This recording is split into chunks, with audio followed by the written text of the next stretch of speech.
Prezados irmãos, que a paz de Jesus esteja presente em nossos corações, que os eflúvios salutares, curadores, recaiam sobre todos nós, nos abençoando e nos tornando assim receptíveis aos ensinamentos, à abordagem que trouxemos para esta noite. O tema, como já foi divulgado, visto por todos ou por muitos, o tema é o problema do julgamento.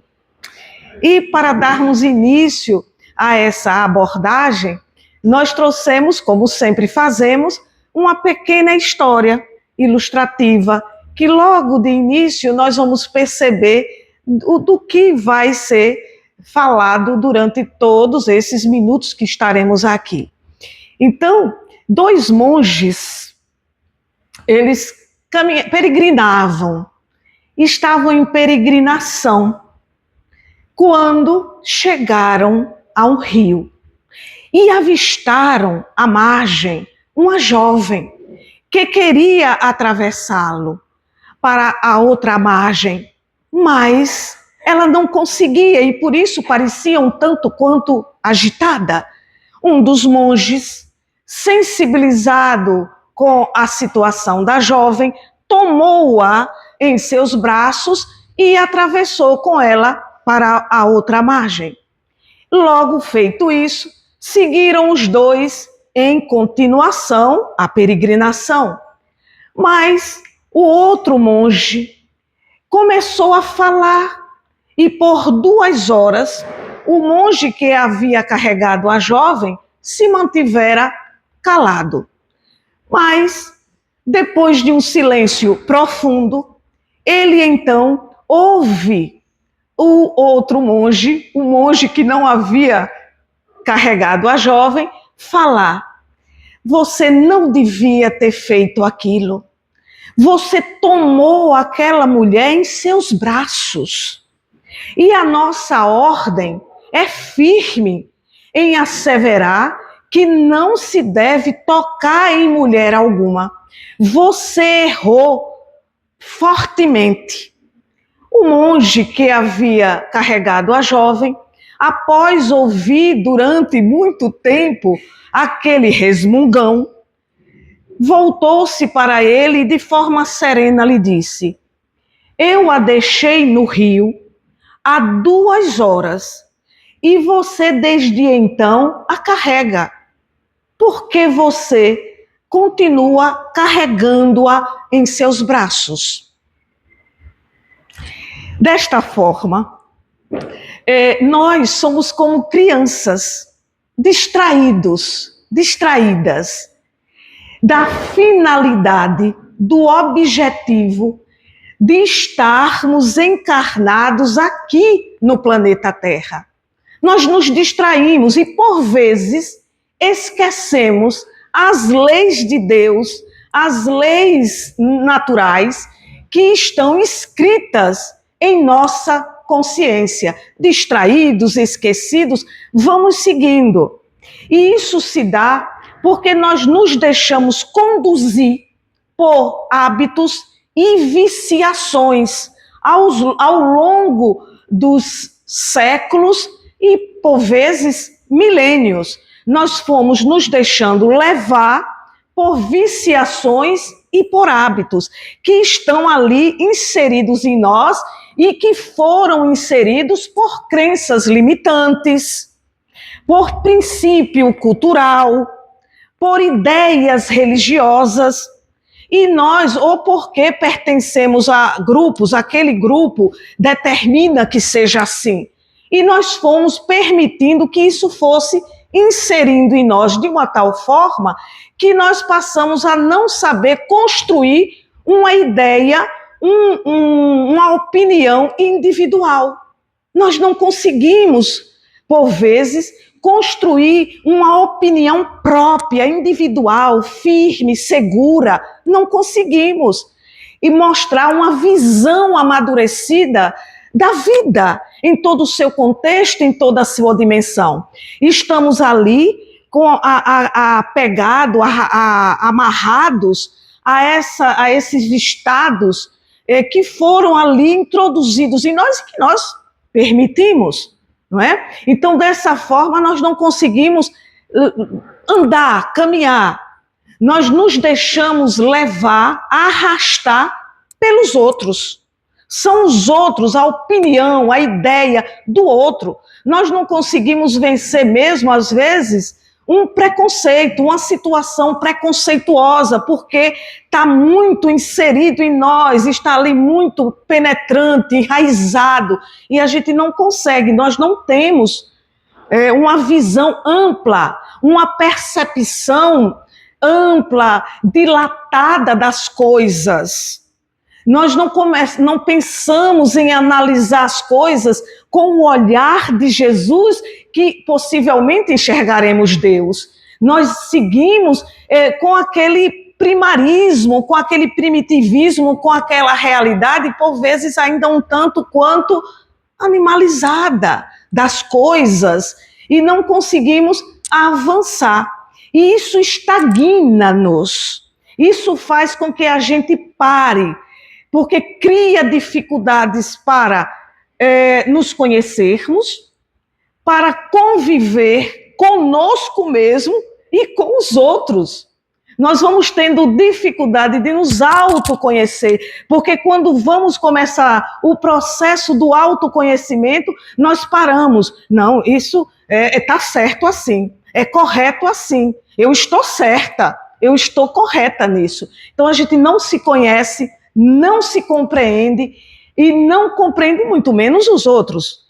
E então a gente vê que muitas vezes as pessoas, para se autocompreenderem, buscam estudar psicologia, busca estudar mesmo de forma acadêmica para poder compreender esse universo, não é? Porque não consegue sair do casulo, não consegue se desenvolver, caminhar, opinar de forma segura, tranquila, com o seu olhar amplo, com sua percepção grandiosa. Não conseguimos, então, por vezes, procuramos os profissionais, nada contra, muito bom, necessário, positivo, mas nós podemos fazer esse trabalho de desassociação desse estado de alma ainda infantil ou como diz, né, crianças espirituais que somos, avançando mesmo. Então, diante dessas experiências vividas, nós vamos encontrar o quê? O Espiritismo. Diante de tudo isso vivido, experienciado, nós nos deparamos com a doutrina espírita, com o Espiritismo, que vem nos dizer que o ponto positivo, né, que nós mostramos que realmente adotamos, conquistamos as diretrizes da doutrina espírita, é a transformação moral do homem, que vai dando base de sustentação, que vai nos impulsionando, essa base vai dando sustentação para a renovação interior, que passa a comandar as nossas atitudes e os nossos comportamentos. Então, Allan Kardec, lá no livro dos Médiuns, no item 350, nós vamos encontrar que Allan Kardec, o inclinto codificador da doutrina dos espíritos,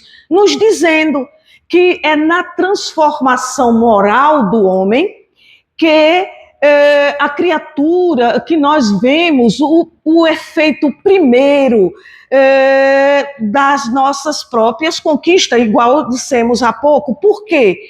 Porque essa doutrina nos apresenta a gênese das dificuldades, a origem das dificuldades que o homem passa, que o indivíduo enfrenta, vai mostrando as diretrizes, vai mostrando a gênese, a origem, e vai elucidando, vai esclarecendo-nos e mostrando de forma larga, clara, precisa, o que devemos fazer para melhor ambular pelas vias do mundo terreno. Então essa doutrina vem enlarguecer, elucidar, esclarecer e ao mesmo tempo, simultaneamente, vem equacionar, vem resolver os problemas que existem de toda e qualquer natureza em nós e que nos causa aflição e desequilíbrio. Quando estudamos verdadeiramente a doutrina e trazemos a doutrina, e quando nós dizemos isso, nós dizemos assim, quando nós sentimos Jesus e trazemos Jesus para dentro da nossa vida, eis o equilíbrio, eis as aflições saindo pela janela, pela porta, por onde ela quiser, mas ela não permanece. Assim é a doutrina espírita. E o que é a doutrina espírita? O que é o espiritismo? O cristianismo redivivo. É Jesus voltando para nos aquecer, para nos acolher, para nos dar as diretrizes que ainda estão faltando e que nós tanto necessitamos. Então, é necessário que nós comecemos esse trabalho de renovação por aí, vendo, porque a doutrina espírita é uma doutrina assim, de responsabilidade pessoal. É de responsabilidade pessoal. É eu comigo mesmo. É você com você mesmo. É responsabilidade pessoal. É de consciência, é uma doutrina de conscientização, onde ela vai apresentando assim os nossos deveres para com a vida. A doutrina vai nos apresentando os deveres para com a vida, para com o outro, mas também ela mostra os resultados que fluem, que são, que acontecem a partir dos nossos atos, a partir do nosso comportamento e das nossas atitudes. Então a gente vê que além de elucidar, né, trazer a origem do sofrimento, da dor, da nossa existência, a doutrina dos Espíritos vai trazendo tudo, vai mostrando tudo, vai revelando tudo para nós, ainda vai dando meios de nós resolvermos, equacionar, trazer toda essa grandeza para a nossa vida. Então, o que acontece? Nós vamos, assim, entendendo, compreendendo que somos os semeadores e os colhedores da gleba que nos diz respeito, do terreno, da terra que nos diz respeito, não é o outro. Tudo que nós fizermos, tudo que nós estamos fazendo é em prol de nós mesmos. Então o outro, só precisamos olhar para o outro, perceber o outro, se formos para ajudar o outro. Mas se for para que nós critiquemos, façamos qualquer comentário deletério sobre ele, silenciemos, porque vamos estar semeando algo que haveremos de colher em futuro próximo, não é em outra encarnação não, que as coisas estão bem rápidas, não é? Então elas vão acontecendo e a gente precisa ver, falar, sentir as coisas de forma positiva e operante para que o Cristo mesmo se instale em nós outros. Então é necessário esse trabalho íntimo, é necessário que trabalhemos o íntimo do nosso ser para ir superando. Não é fácil, mas é possível. E o Cristo nos traz isso, que é possível. Durante toda a sua trajetória, ele mostrou que era possível. Ele, sendo espírito puro, da comunidade de espíritos puros, ele vem ao orbe terreno, transita da manjedoura, né, de palha ao madeiro sanguinolento, numa glória imensa para o seu ser a nível espiritual, desenvolvendo cada vez mais a grandeza do seu ser. Então, é possível superação das nossas viciações, desses vícios fortes, que a gente às vezes diz assim, eu não vou conseguir. Vai sim, vamos nos esforçar, porque a gente sai desse lamaçal, desse lodo, dessa situação nefasta, ruim, que por vezes estamos nadando, mas a gente superar esses vícios e conseguir emergir, sair. E isso é complicado, é difícil, porque nós estamos arraigados, ali, enraizados nesses vícios. Então fica um tanto quanto difícil, igual nós vínhamos conversando no carro a falar, sobre exatamente isso. Porque nós fomos, e eu costumo sempre dizer isso, nós somos espíritos imortais. Nós não somos matéria, mas às vezes a gente se esquece. Como esquecemos, como crianças distraídas, não é? Esquecidas. Nós esquecemos de que somos espíritos imortais. E como espíritos imortais, nós não podemos nos permitir enraizar na matéria. A gente se deixa enraizar e a gente passa a pensar até que já é matéria e que não vai sair do orbe terreno e que aqui nós permaneceremos para sempre. Não nos preparemos para a morte, ou seja, para a passagem desta para outra lida, para outra vida.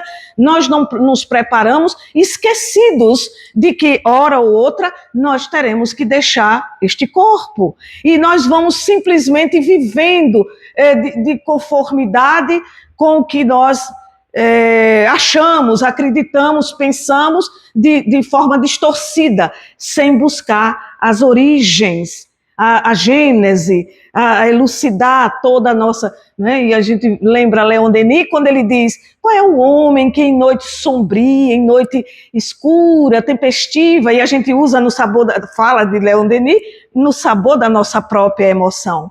Qual é o homem que em noite escura, sombria, e eu coloco tempestuosa, aquela noite escura mesmo, que já não interrogou a própria consciência a si mesmo? Quem sou eu?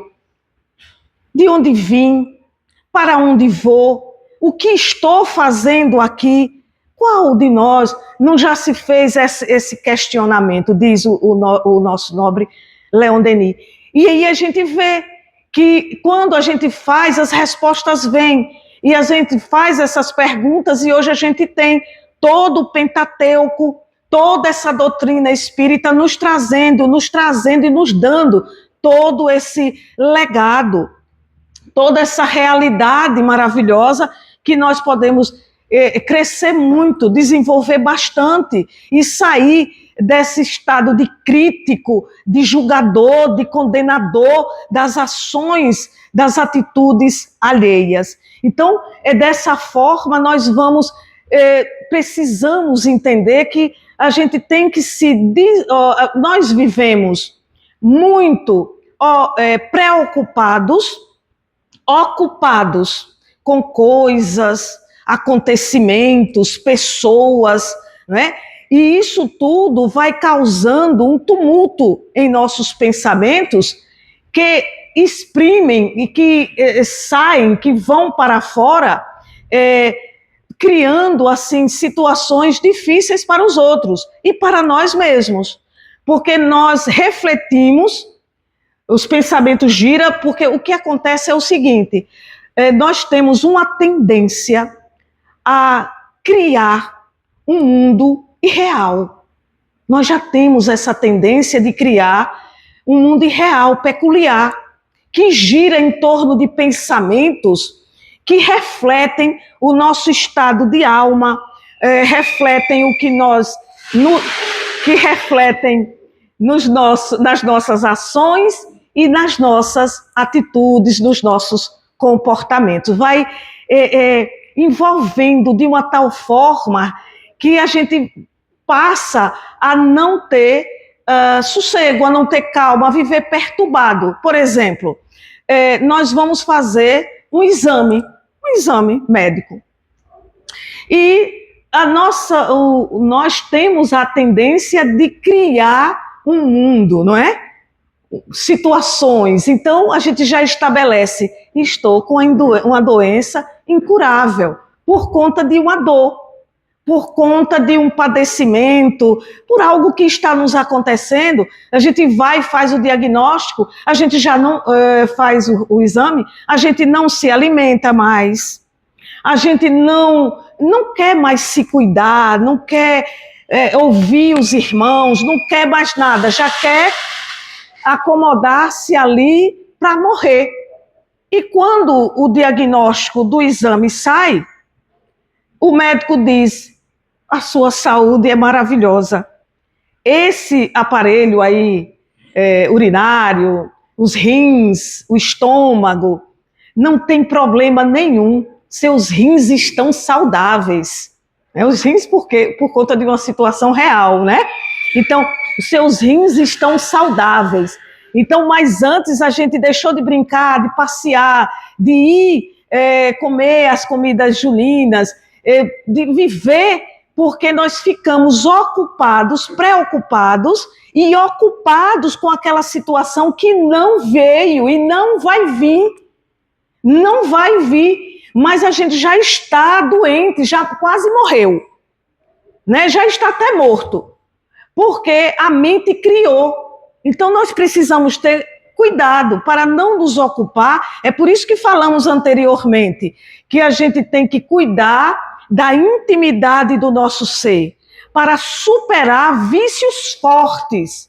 E a gente tem esses vícios, essas tendências de ficar criando não só para conosco, mas para com o outro. Ela chegou, olha, ela veio com tal, ela chegou assim, ela fez isso. A gente cria e estabelece situações para o outro que não são reais, que não são verdadeiros. Não é? Então nós precisamos ter muito cuidado para ir vencendo essas etapas, desses estados inflamatórios, desses estados inferiores que querem acoplar-se ao nosso coração e dominar todo o nosso ser. Não é? Então a gente precisa ter muito cuidado, porque pensamento é fonte de vida. É fonte de vida. Né? E reflete a vibração, vai refletir de acordo com a vibração mental que a gente emite. Emitiu a vibração mental, pronto. Vibração é onda que caminha. E essa onda que caminha, por vezes vai alcançar o irmão, mas por vezes vai ficar circulando em torno de nós, nos dando desassossego, perturbando a nossa vida. Então precisamos, é fundamental, é indispensável que nós possamos, assim, o mais depressa possível, pensar corretamente. Pensar corretamente. E construindo, assim, um estado de alma elevado. Pensar em situações agradáveis, que colaborem, que possa ajudar no nosso processo, porque essas situações agradáveis, elas vão se transformando em campos verdejantes na nossa mente, no nosso mundo íntimo, vai se transformando em campos verdejantes, porque eu só penso o bem, só ouço o bem, só leio o bem. Então eu penso no bem, logo o bem me banha. E eu vou construindo dessa forma uma vida feliz, uma vida de serenidade, uma vida de tranquilidade. Então é necessário, é preciso, é muito importante corrigir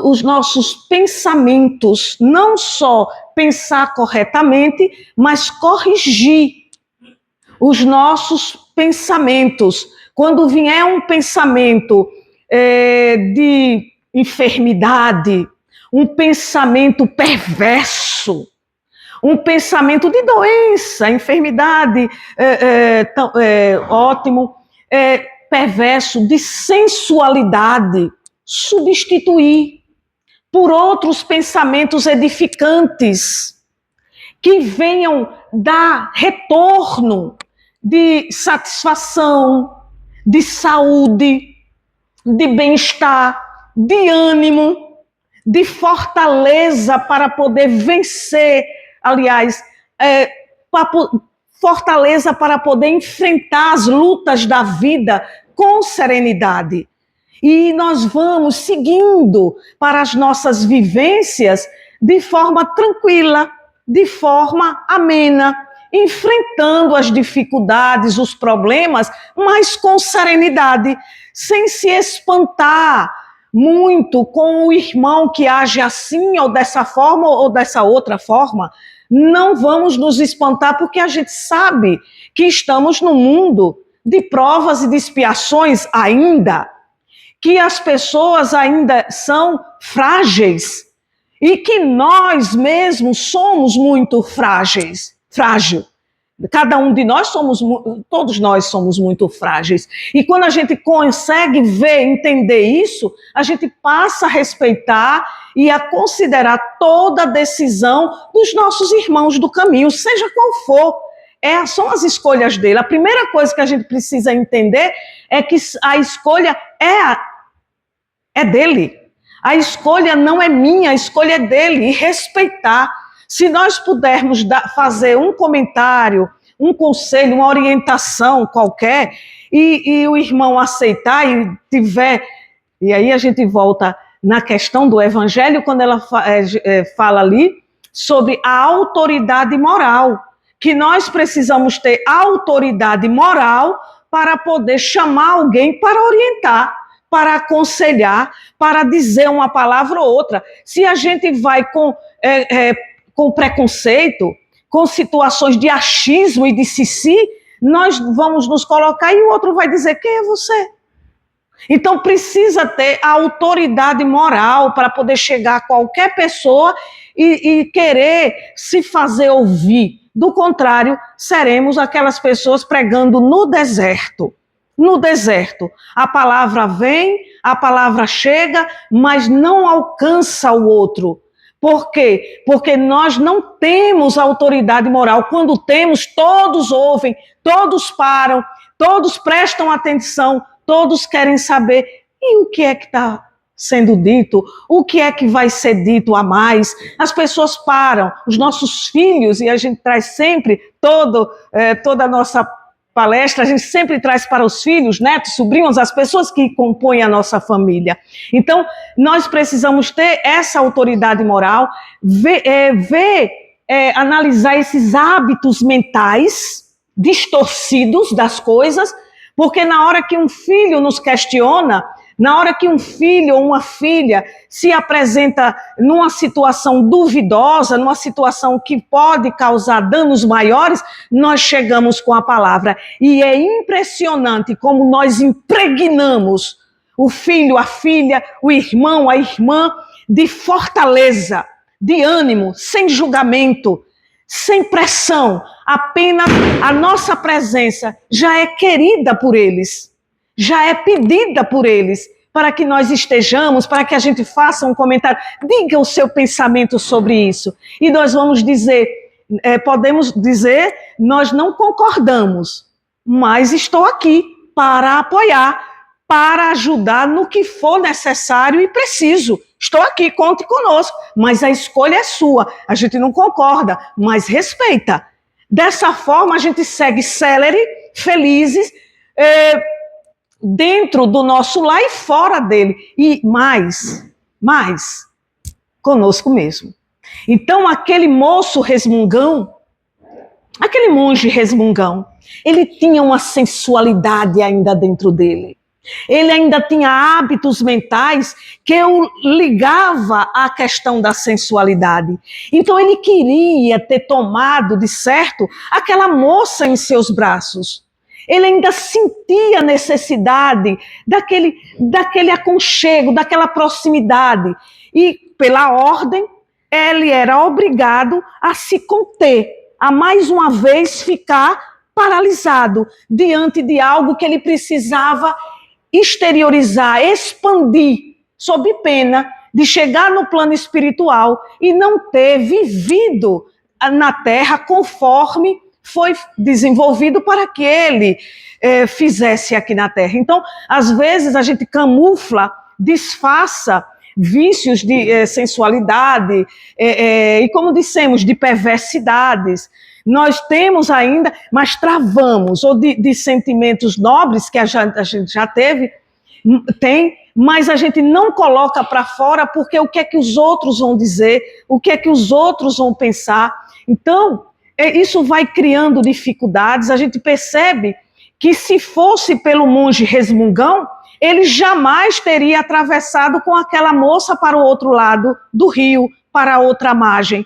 Mas por quê? Porque ele estava preso a vícios, a hábitos, a orientações outras, quando a finalidade do nosso processo aqui na Terra é de amar. Muitos de nós dizemos evoluir, mas para evoluir é preciso amar.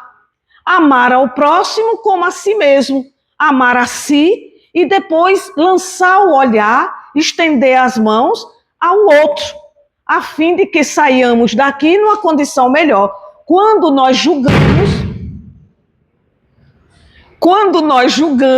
nós não estamos amando o nosso irmão, não é?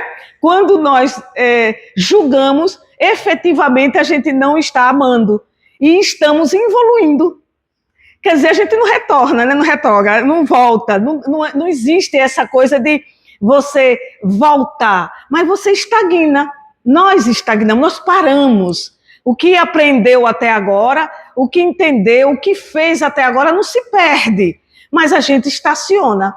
E a gente precisa entender que para evoluir, a gente precisa amar.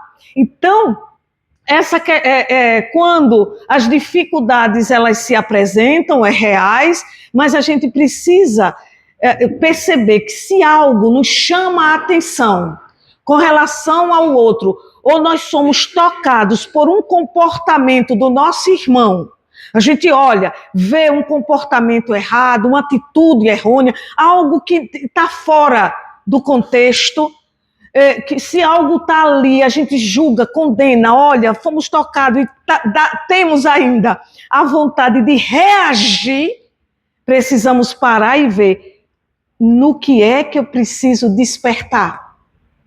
O que é que está faltando que eu preciso acordar?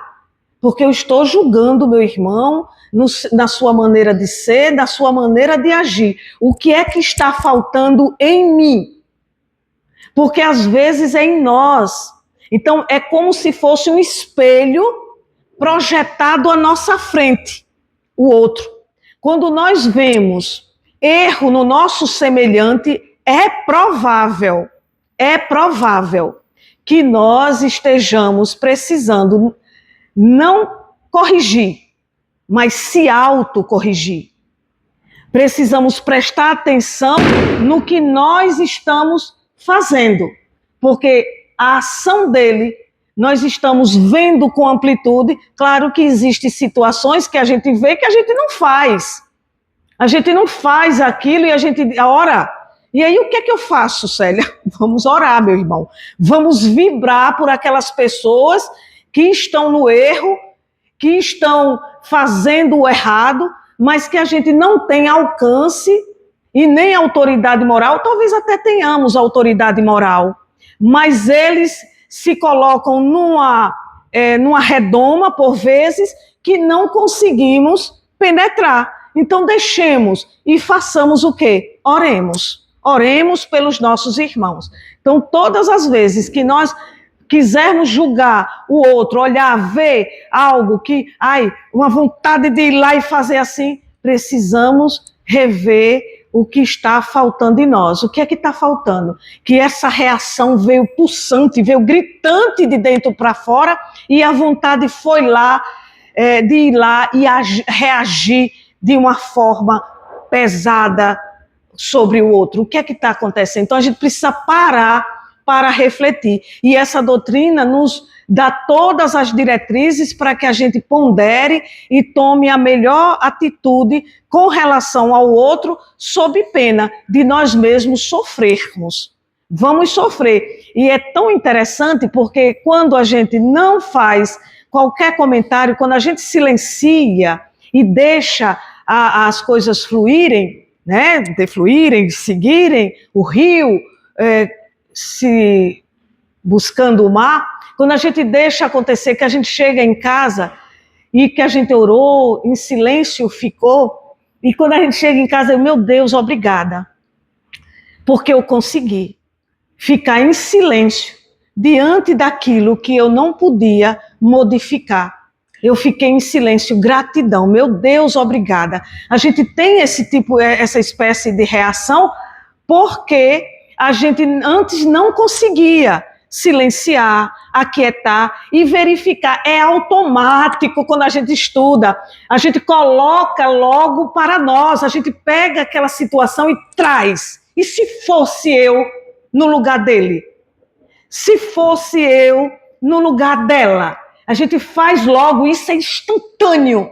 Quando nós estamos com Cristo, quando nós estamos bebendo dessa doutrina abençoada, dessa linfa divina, nós automaticamente agimos, não reagimos, agimos no bem. Então, quando Jesus se depara com aquela mulher adúltera, ele conclama, ele diz,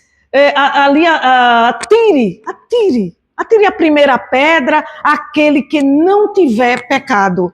Porque ele sabia, de do mais velho ao mais jovem, todos haviam tido, em algum momento do seu caminhar, algo para que pode ali naquele momento, que pode naquele instante, ser um espelho projetado à sua frente, mostrando a realidade que cada um traz no bojo, na intimidade, no imo da alma. Então Jesus, quando diz atire a primeira pedra aquele que não tiver pecado, quando os homens estavam, as pessoas todas com pedras nas mãos para atirar, ele faz com que aquelas pessoas volvam o olhar para o deserto interior, para a intimidade do ser. Ele faz com que as pessoas busquem na sua psique, na sua mente, os estados frágeis pelos quais passaram. Então Jesus, naquele momento em que ele absolve a mulher, ele não está ocupado apenas da mulher. A ocupação de Jesus não é com a mulher, mas com a multidão. Jesus quer chegar na multidão e chega.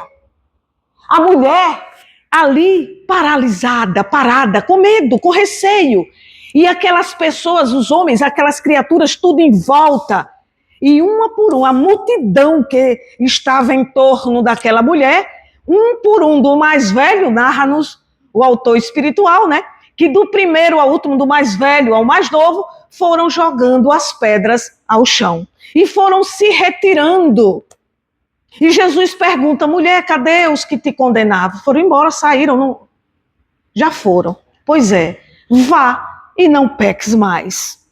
Então, ela tem agora uma nova oportunidade de refazer-se, de construir, reconstruir, reformular, renovar o seu caminhar para melhor chegar no plano espiritual. E ela o faz. E isso aí é tema para outro dia. E ela faz essa renovação, essa transformação. Então, lembremos, meus irmãos, e lembre Célia, lembremos, para julgar, precisamos ter, meus irmãos, autoridade moral. Autoridade moral. Quando formos julgar, eu tenho autoridade moral sobre isso.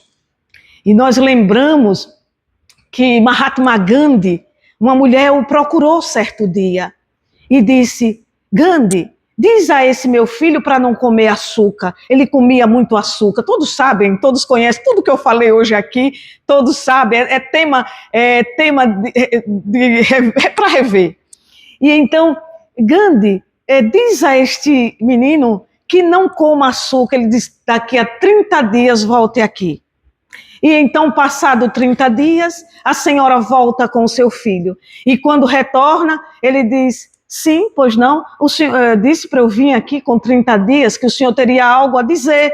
Ele disse, olhou para o menino e disse, menino, não coma açúcar. E ela disse, mas por que não disse isso há 30 dias? Ele disse, porque há 30 dias eu comia açúcar. E devia comer com bastança, né? Devia comer com festança, com muito, muito. Então ele diz, há 30 dias eu comia açúcar. Ou seja, ele foi construir, conquistar a autoridade moral para imprimir naquela criança um valor que, de certo, aquele jovem, aquela criança levaria para a vida. Mas para a criança, o jovem, o adulto que seja levar para a vida, é preciso que nós estejamos imbuídos assim, dominando mesmo aquela situação, para poder fazer isso. Aqueles espíritos, os espíritos puros, Jesus, ele tinha toda a condição de julgar e condenar, porque a atitude da senhora, daquela mulher, não foi virtuosa, foi? Não. Mas Jesus tinha toda a condição, toda a pureza, toda a autoridade moral para julgar, condenar. E ele simplesmente liberou. E por que é que nós outros, que temos assim camadas e camadas de erros, de equívocos, vamos julgar, vamos condenar? Se os espíritos puros, se espírito puro que tem essa condição não o faz, por que nós outros fazemos? É para refletir. Lembremos, o problema do julgamento é porque não temos a autoridade moral. Quando temos, as coisas fluem, as palavras saem, a orientação chega sem que nós digamos uma palavra. A orientação sai, acontece. Os amigos espirituais nos banham. É como se nós vivêssemos mergulhando continuadamente em uma cachoeira de bênçãos. Quando nós estamos nesse desejo, nessa vontade ardente de acertar, vêm os amigos espirituais a toda hora, um telefonema que acontece. E o que dizer a essa pessoa nesse momento? Não se preocupe, escute até o fim. Preste atenção até o fim na narrativa do nosso irmão. E aí, daqui a pouco, as palavras saem com naturalidade e a pessoa diz, não foi você que falou. De certo que não, porque espírito imperfeito, ainda não temos essa condição para, de maneira tão fácil, tão rápida e tão eficaz, alcançar o outro no seu problema, na sua dificuldade. É a espiritualidade. Por isso precisamos corrigir os nossos hábitos mentais. Pensar corretamente. O tempo inteiro, um tantinho difícil, mas com esforço. E a gente traz isso assim, porque a gente sabe que é difícil pensar. Quantos pensamentos vêm a toda hora, a todo minuto, não é? Tirando o sono. E a gente precisa, mas no esforço continuado, a gente consegue sim, meus irmãos. A gente consegue. E passamos a ter resiliência sobre tudo. Porque o pensar é certo, o pensar é reto, o pensar é dadivoso, o pensar é em vértice com Deus. O pensar não está no horizontal, está em vértice. E aí só cachoeira de bênçãos. Que Jesus nos abençoe, que tenhamos dito uma palavra que possa calar fundo e servir para a reflexão dos dias até um outro irmão vir aqui trazendo mais da Boa Nova. Jesus conosco, hoje e sempre. Assim seja. Muito obrigada pela atenção.